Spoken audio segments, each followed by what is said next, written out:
Many people feel guilt when they spend money. It is a common, quiet tension. The feeling can arrive after buying a coffee. It can linger after booking a vacation. It can even surface when paying for something necessary. It does not always matter if you can afford the purchase. The guilt can show up anyway. It sits in your chest, a small weight that was not there before. It whispers a persistent question that can be hard to answer. Should I have done that? Was that a mistake? This feeling can turn a moment of potential joy or utility into an experience of anxiety and second-guessing. One of the deepest roots of spending guilt is a feeling of scarcity. The scarcity mindset is the persistent belief that there is never enough. It is a feeling that resources are limited and that you are always on the verge of running out. This feeling can exist regardless of your actual bank balance. A person with millions can feel it just as intensely as a person living paycheck to paycheck. When you view the world through a lens of scarcity, every dollar spent feels like a step closer to an imagined disaster. It amplifies the risk of every decision and minimizes the potential for joy or benefit. This mindset makes you hoard resources not just for a rainy day, but for a perpetual storm you believe is always on the horizon. Another powerful source of guilt comes from having unclear financial plans. When your money is not organized and you have no simple map for where it should go, every spending decision feels like a gamble. You are navigating without a compass. Should you buy this book? Should you fix the leaky faucet now? Or wait? Without a plan, there is no framework to help you answer these questions. Each purchase feels like it might be the one that derails an unknown, unarticulated goal. A clear, simple plan acts as a form of permission.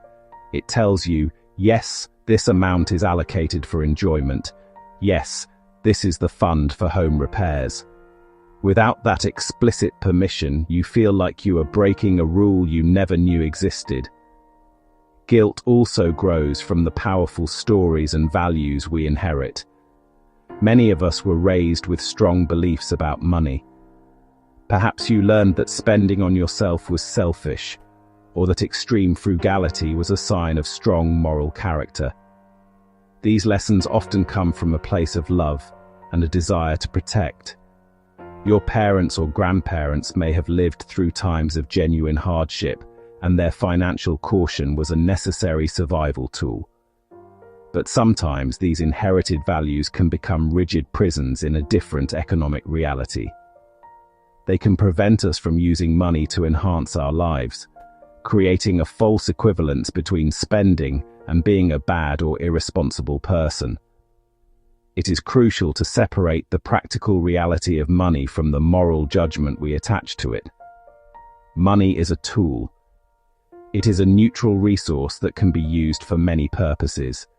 It helps us secure shelter, buy food, access healthcare, and build a stable future.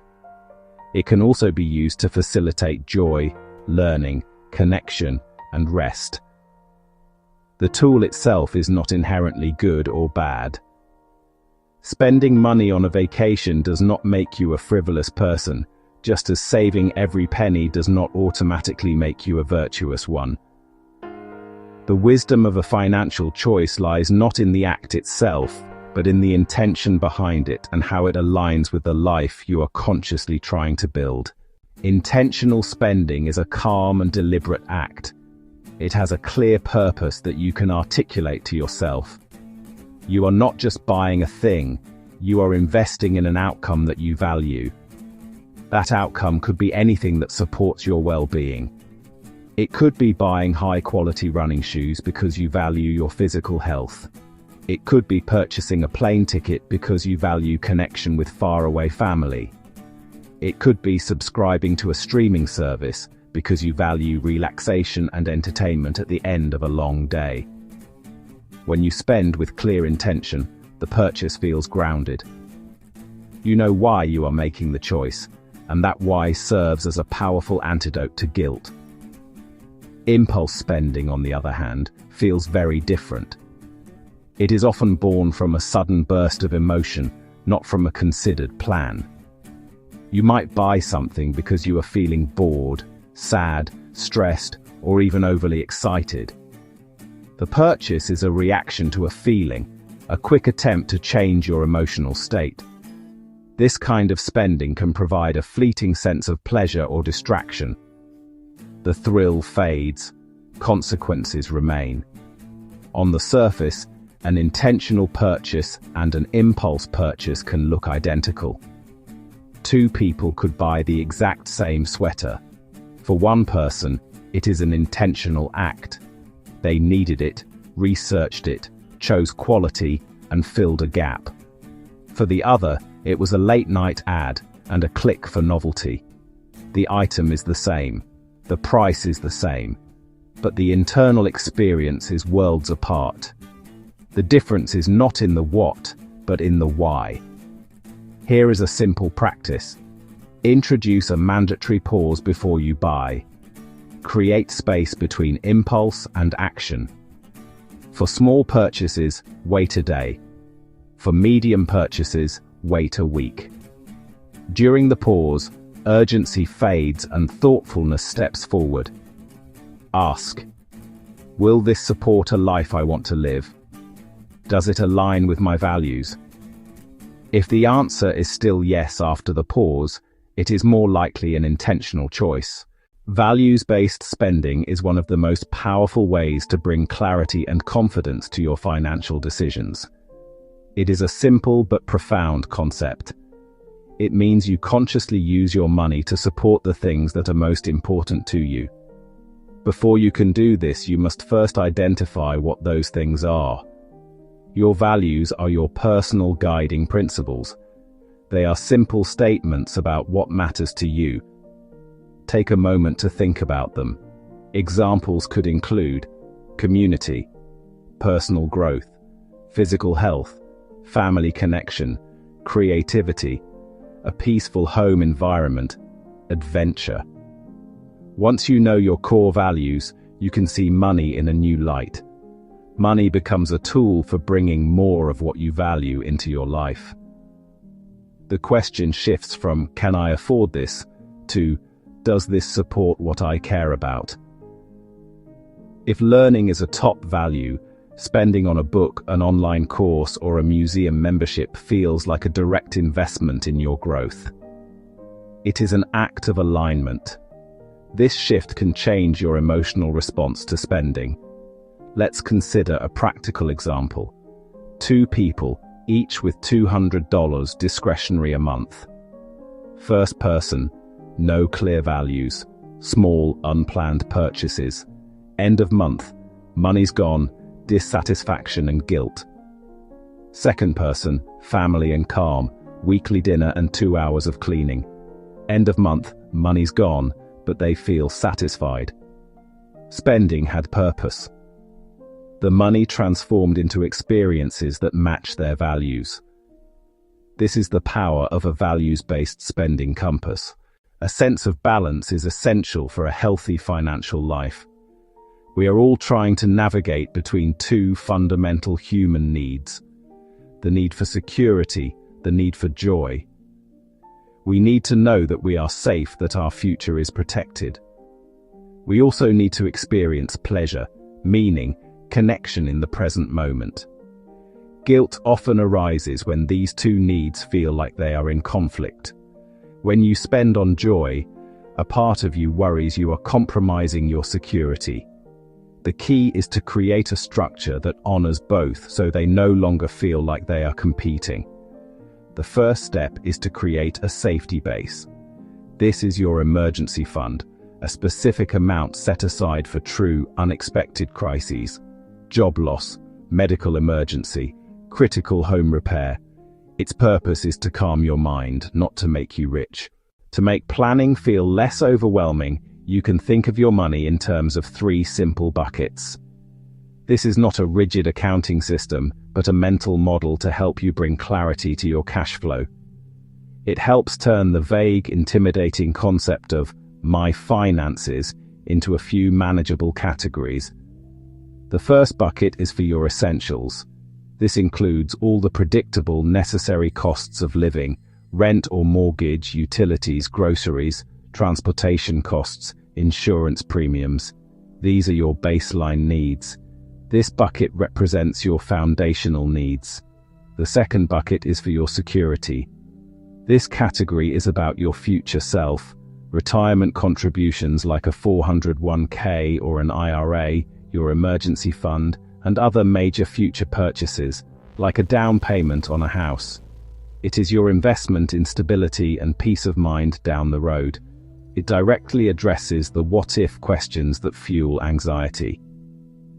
The third bucket is for your enjoyment, often neglected yet vital: hobbies, travel, dining out, entertainment, and small joys that make life richer. This is money you can spend without guilt because you set it aside for this purpose. The exact percentages will be unique to you, your income, life stage, values, and goals. The act of categorization itself forces intention. Ask, which bucket is this coming from? If it's enjoyment and the funds are there, proceed with confidence. This turns a vague cloud of fear into a clear, manageable plan, giving every dollar a job and giving you the peace of mind that comes with it. It is important to acknowledge that not all guilt is unhelpful noise. Sometimes guilt is a useful signal. It can be an internal alarm system telling you that something is out of alignment. If you make a purchase that jeopardizes your essentials or derails critical long-term savings, the guilt is rational. It is your mind's way of telling you to pause and reconsider. In this context, guilt is not a ghost, it is a guide. It encourages you back to stability and well-being. The challenge is distinguishing signal guilt from noise guilt. Signal guilt ties to concrete consequences: charging a large purchase you cannot pay off, incurring high-interest debt. This feeling points to a real problem. Noise guilt is vague, felt even when a purchase fits your budget and aligns with your values. It stems from old stories, scarcity thinking, or lack of a plan. To tell the difference, check the facts. Look at your plan. Look at your numbers. Ask, is this choice harming my long-term safety or ability to meet essentials? If yes, listen to the guilt. It's valuable feedback. Adjust. If no, if it fits enjoyment, avoids harmful debt, and doesn't compromise essentials or security, then the guilt is noise. Gently talk back. This purchase is part of my plan. I allocated money for this. This aligns with my value of rest, connection, learning. It is okay to spend this. By challenging irrational guilt, you retrain your brain to accept spending on well-being as part of a balanced life. Building a peaceful relationship with spending is a practice, not a destination you arrive at overnight.